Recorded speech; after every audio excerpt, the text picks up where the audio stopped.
Chelsea won, Bournemouth nil, and I'm going to be honest, Chelsea played really good football versus Crystal Palace and got a 1-1 draw.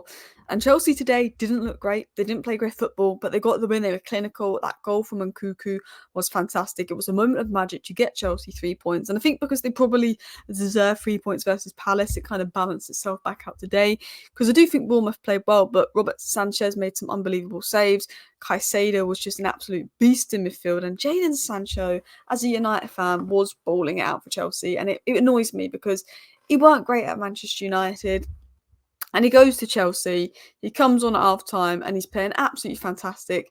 And it's like, what is it with Man United players leaving the club and playing well elsewhere? But I'm not going to break down everything we learned from Chelsea's 1-0 win over Bournemouth. And to be honest, Chelsea didn't play great, but Nkunku, Sancho, Caicedo, Sanchez all had good games. I think Viega looked better when he went more into the fullback position. He grew into the game. Cole's probably Chelsea's best defender. I think Tosin looked right when he came on. I don't think Neto, Madueke, Felix had the best games. Look, I don't think Chelsea were at their best, but they got the 3 points, and there was a lot of positives and a couple of negatives there. But I'm going to be honest, as a United fan, I am salty. I am salty because Jadon Sancho was very good for Chelsea. He was keeping the ball well, creating chances, quick 1-2s, playing it well. And it annoys me because I watched Jadon Sancho stink it up for Man United for 2 years. He had a couple of good games on the Ragnick, to be fair. I remember that game versus Leeds. He was really good. He had one or two good games at the end of Ten Hag's first season when he came back from his 4-month break on the right-hand side where he looked good. And he had a good pre-season with United. And then obviously the whole incident went down because Anthony played over him. And as a Man United fan, I've always said Sancho's better than Anthony and Sancho should have been playing over Anthony. Every Man United fan said that. But because of the issues with the manager, Sancho had to go. Luckily, we have Amad Diallo to play on the right wing, so Anthony doesn't start, and I really rate Amad Diallo. But I've always said the quality's there with Sancho, but he's been very hit and miss for United. And I will lie, I'm salty because he was fantastic for Chelsea. And I feel like it's going to be one of those guys that's going to go into United, flop, fall out with the manager, cause issues at United. We sell him on the cheap. And I feel like he could be a really good signing for Chelsea. And it's just a frustrating situation as a United fan. But let's talk about Sancho. I do want to talk about Nkunku, Colwill, Tosin, Moises Caicedo, Sanchez, and Chelsea's general performance. But no player from Chelsea or Bournemouth created more chances or big chances than Jadon Sancho tonight, and he only played the second half. 48 minutes, 1 assist, 2 dribbles completed, 2 chances created.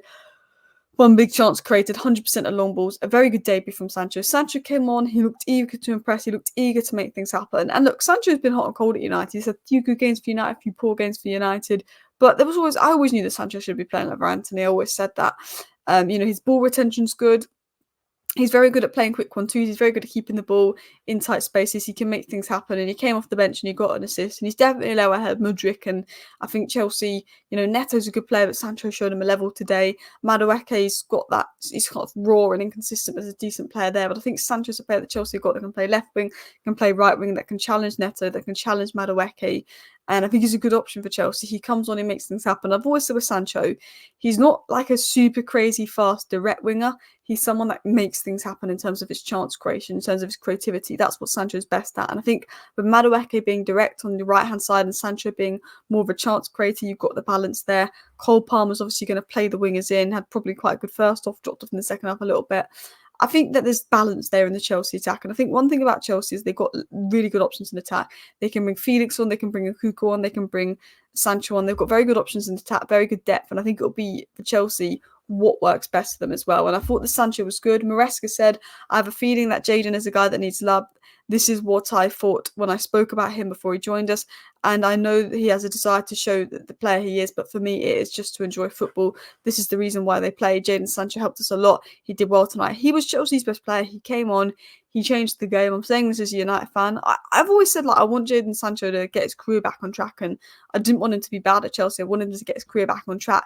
But if he becomes the player that he had the potential to be at Chelsea, I think there will be elements of salt there as a United fan. But, I always wish the best in players. I wish they get their career back on track. And I'll admit, as a United fan, Sancho impressed me. He looked very, very good, and he could be a very good addition to Chelsea. And it's not a good look on United as a United fan, but I don't want players to flop, especially if they're young player with lots of potential. I don't. And I thought he was good for Chelsea, and whether he'll keep up this levels will have to be seen. But he probably saying to Maresca, "You start me next game." he's done enough to deserve to start Chelsea's next game.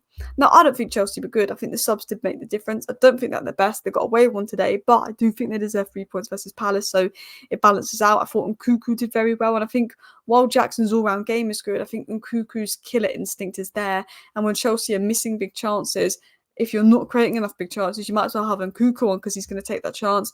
I think Bournemouth looked more up for it. I think something I noticed about the international break is the bigger teams never look as good. The smaller teams look more up for it, more full of energy. I guess Chelsea have a lot of players abroad coming back, and Bournemouth showed more energy, but they ran out of steam towards the end where I think Chelsea grew into the game. I do think Chelsea don't have issues in attack. I think midfield lacked a little bit of balance, but I think Chelsea's biggest issues are defence. I think they were lucky to keep a clean sheet. I think Sanchez saves the penalty, makes a few good saves. I thought Disasi was poor. I'm not convinced on Disasi. I think Colwell's a very good player as a United fan. I think Tossen's a good player. I think Fofana, you overpaid for him, but I think that's a good player there. I've never been 100% convinced on Disasi, if I'm going to be honest. I don't think Fofana had his best game. Disasi didn't look great. I did think that Viega looked better in that right-back spot. But to be fair to Chelsea, half the yellow cards they got was Anthony Taylor being silly. We saw this in the United game earlier. Man United players all got yellow cards, and I think it's because they gave Rice such a soft second yellow, and there was such an outrage by Arsenal that was trying to justify it by giving yellow cards out left, right and centre at the moment.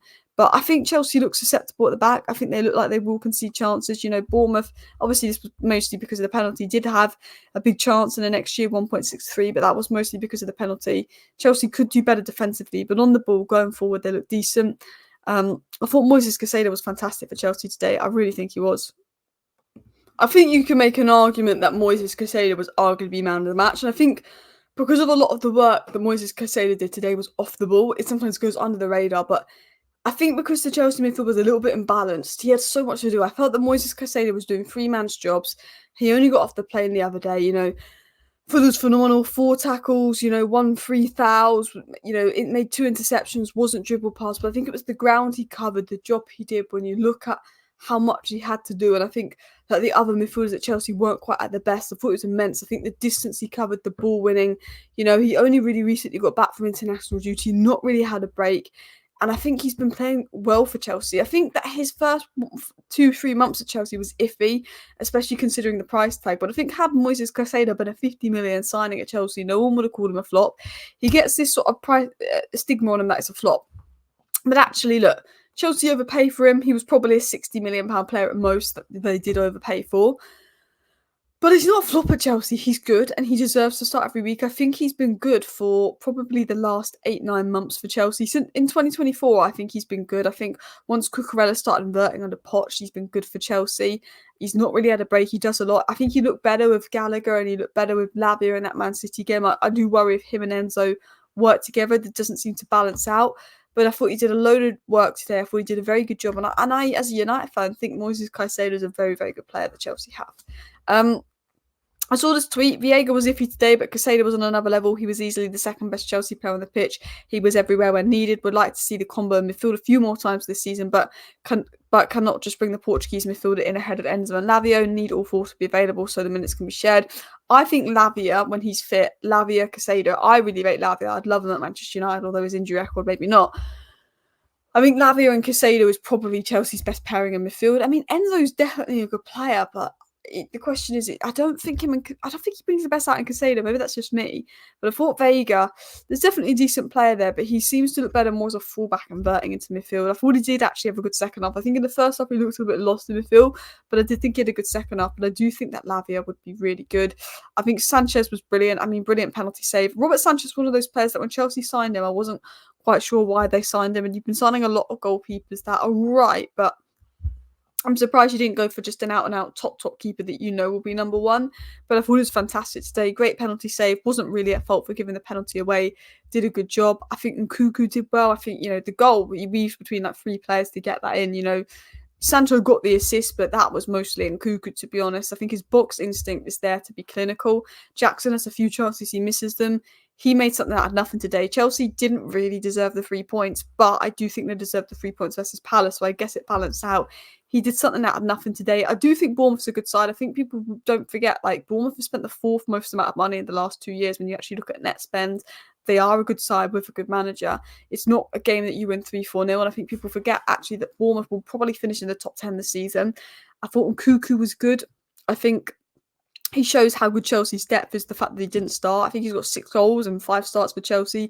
The thing about Nkunku is you give him a chance to be clinical. I think Jackson can get more involved in play, but I think Nkunku's got that killer instinct that I think was good. He won all his duels, completed all his dribbles. He's very good in tight spaces. You know, his ability to manipulate the ball, manipulate defenders, be good in tight spaces is such an asset for Chelsea. I thought Tossin did well, good on the ball, can break lines, take risks with the ball. Like Colwell, they're both really good on the ball. I think he's physically dominant, good box defender. I think Fofana's a good player, but I thought Tossin brought a bit more calmness to the Chelsea defence. I thought he was really good when he came on. I think Vega had a much better second half. He was good on the ball. He did well in duels, but I do think there was times when he looked lost in midfield. But I think there's a good player there, if I'm going to be honest. He's just young, needs to be developed. And I think that Chelsea weren't great, but there was positives for them, there was negatives for them. Chelsea fans, let me know your thoughts down below. Thank you for watching. Bye.